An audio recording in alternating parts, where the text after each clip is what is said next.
Welcome to Movie Slice. Quick fun recaps of your favorite movies.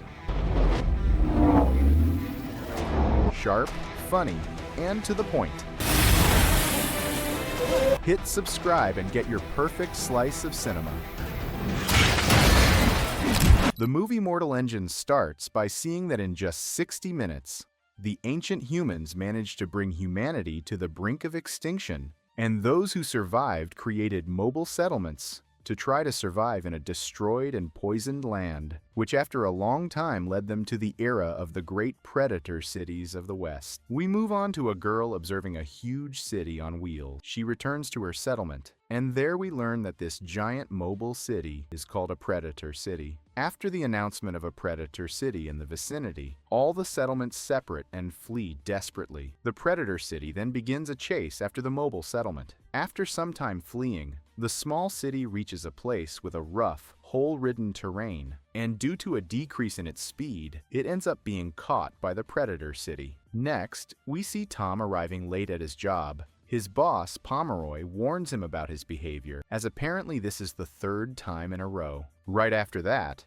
Tom is assigned to be the guide to help Catherine Valentine in her research about ancient peoples and the 60-minute war. Already in his office, we see Tom using a hamster to produce energy, so they manage to reproduce footage of what it was like in the 21st century. In the recording, we see a quantum energy shot being fired by a weapon called Medusa. Catherine wonders how such an advanced civilization could be so dumb as to cause near extinction with the use of bombs. Tom tells Catherine that he's noticed that lately, parts of weapons have been disappearing, but even though he reported it to the higher-ups, nothing happened. He then shows her that he was secretly storing several weapon parts to throw away when possible. But what they didn't know was that they were being spied on by Herbert through the window. Upon leaving the room, the pair are stopped by Herbert, who tells Tom to go to the recycling sector due to him being a lowlife from the lower class, and if he's late, he'll go back to cleaning the sewers. After Tom leaves, Herbert says that since it's lunchtime, he won't make it in time. After hearing this, Catherine catches up with Tom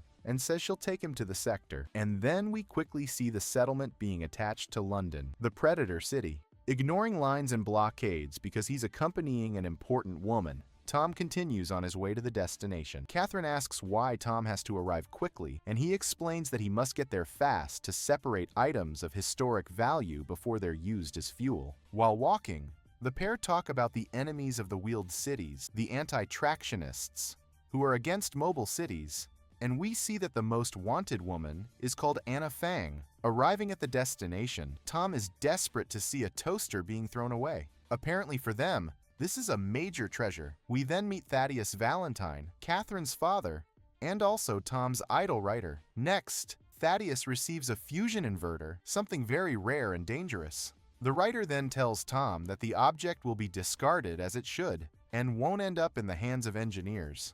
A fight breaks out, and Thaddius goes and separates it. After that, while he gives a political-style speech, we see Hester Shaw, who was watching him, slowly approaching the writer. Before Tom can stop her, Hester stabs Thaddius in the stomach and says she did it for her mother, Pandora Shaw.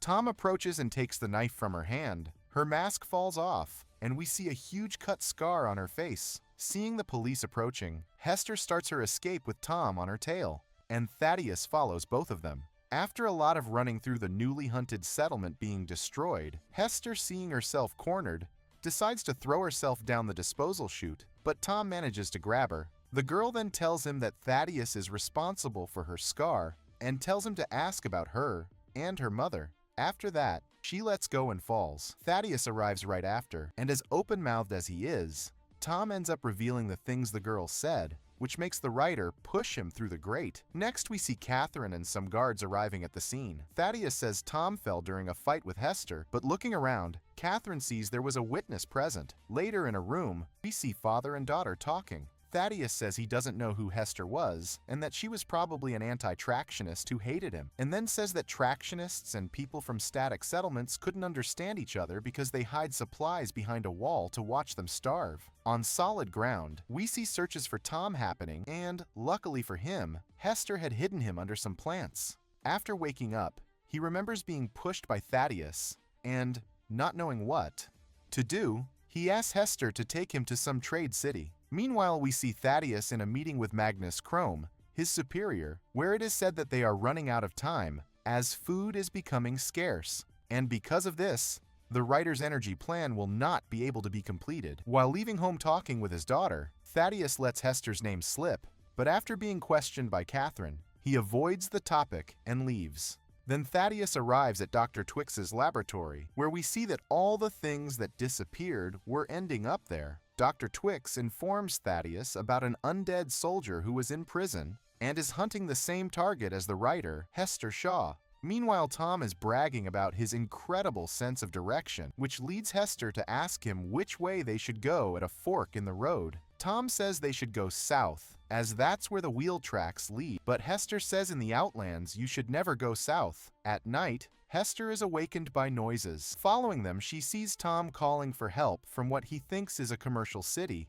But when Hester sees what he's talking about, she says they are Southerners. After being spotted and attacked by the machine, they begin a desperate escape. But when trying to help Tom, Hester is hit in the leg. The pair manage to escape thanks to the help of an old man who pulls them into his car hidden underground. Meanwhile, Catherine is tracking down the witness, a friend of Tom's, and she learns that her father was the one who pushed Tom into the hole. After putting the pieces together, the two realize something is wrong with the new city construction being carried out by Thaddius. We are shown that Thaddius used to visit the mother and daughter pair and was kind to them, until one day Pandora unearthed something Thaddius desperately wanted. And to get the object, the writer killed Hester's mother and cut the little girl's face while she tried to help her mother, and he would have killed her too if she hadn't hidden. Next, we see Thaddius arriving at the prison to visit Shrike, the undead. After talking to him and being sure the monster wants to kill Hester, Thaddius uses missiles to destroy the prison and release Shrike from his cell,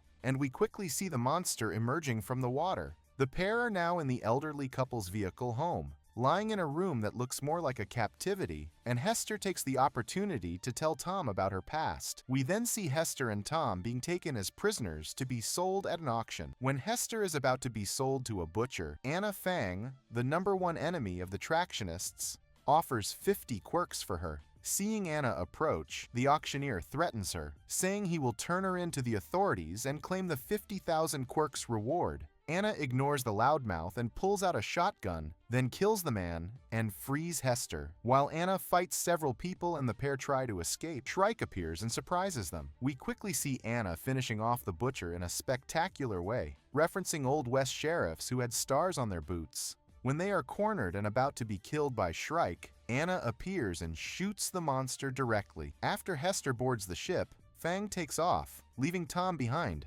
However, Hester throws a rope for Tom to grab onto, but before the ship can get away, Shrike grabs the rope and starts climbing up it too. Hester throws a knife to Tom. He grabs it and cuts the rope below where he's holding, allowing the plane to take off. Inside the ship, Anna helps Hester treat her leg wound and then tells her she knew her mother and her story. She was curious to know how an 8-year-old managed to survive in the Outlands. Here we learn that Hester was raised from a young age by Shrike. Tom, being a bit of a loudmouth, starts talking nonsense about Shrike and ends up irritating her. Realizing he said something he shouldn't have, Tom goes after her, and she tells him how she was raised. Shrike rescued and cared for her in his own way, but he cared. The monster had several dolls, which he saw as a mirror of himself. Shrike wanted to end Hester's pain. The method he planned to use was to turn her into a machine, just as had happened to him. She had promised Shrike she would transform and become like him. But 6 months ago, Hester discovered Thaddius was within her reach, prompting her to go after him,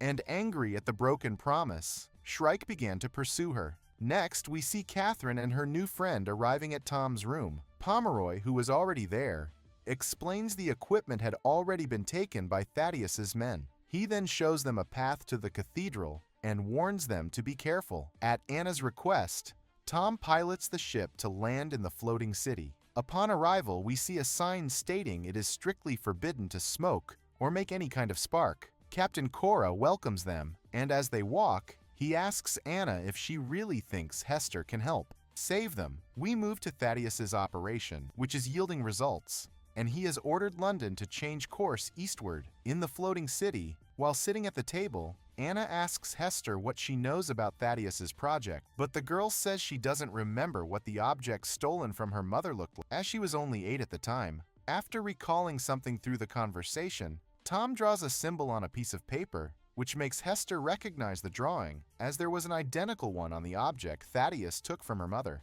Tom explains what Pandora had found. It was a computer core, something that could control quantum energy weapons. They then realize that Thaddius's target was not just simple people, but something much bigger. Meanwhile, we see the pair spying on Thaddius's project, Cathedral. The man uses ancient technology to power a machine called Medusa. Next, we see the mayor arriving at the cathedral, irritated by the fact that Thaddius ignored his order. However, he is quickly taken aback when he sees the man's project. The mayor is surprised to see that Thaddius wanted to dominate the world using his machine. Thinking that this man's ambition is limitless, he issues an order telling everyone there to stop the project and take the key. But to his surprise, no one listens to him. Thaddius then says that the mayor is stuck in the past, just like the dinosaurs, and that he is the meteor. The man then pulls out a weapon and kills the old man. After witnessing this, the pair flee the scene to avoid being caught, and Catherine says that that man is no longer her father. In the floating city,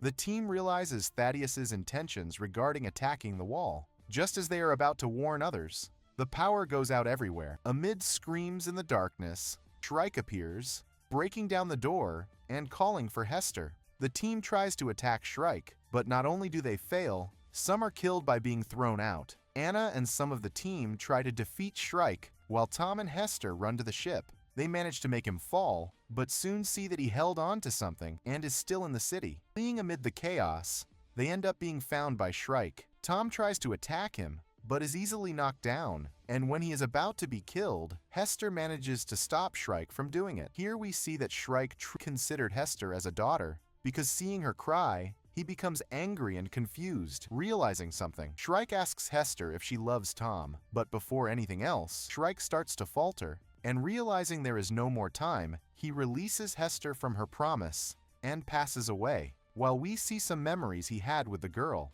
After boarding the ship, we see the floating city crashing to the ground and being destroyed. We then move to Thaddius, explaining his plan to all the people of London, saying that unlike others who tried to attack the wall and failed, they will succeed with his new machine, which makes people extremely excited. Passing through the shield wall, we see vast green fields and many houses and buildings, something that impresses Tom.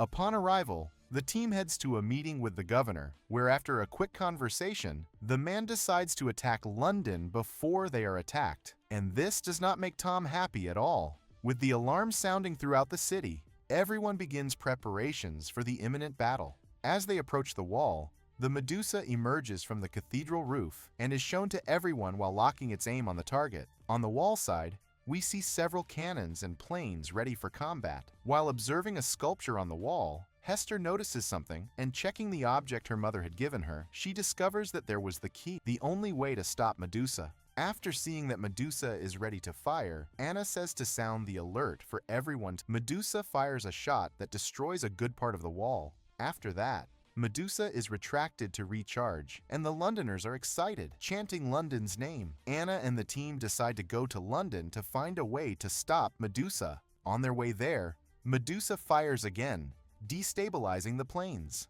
After recovering from the shock, the team continues their journey, but they are still under heavy artillery attack. The team manages to destroy a good number of London's weapons and get close to the city, but unfortunately, some people in the group are killed in the process, and one even makes a kamikaze attack to destroy a weapon. Hester manages to get off the plane, and Anna soon jumps from the ship as well, handing control to Tom. Anna tries to kill Thaddius, but a man steps in and causes her to fail. Then Anna is struck in the abdomen by the mad writer. Thaddius grabs a blade and goes to the top of the cathedral to finish and gets into a ship to leave. However, on the ship, Hester was waiting for Thaddius with a gun pointed at him. But Thaddius makes the woman realize that he could be her father, so she ends up letting her guard down and is soon knocked down by the maniac. Arriving at the location, Catherine realizes her father's plan. After talking to Tom over the communicator, she opens London's mouth. Tom uses Anna's ship to enter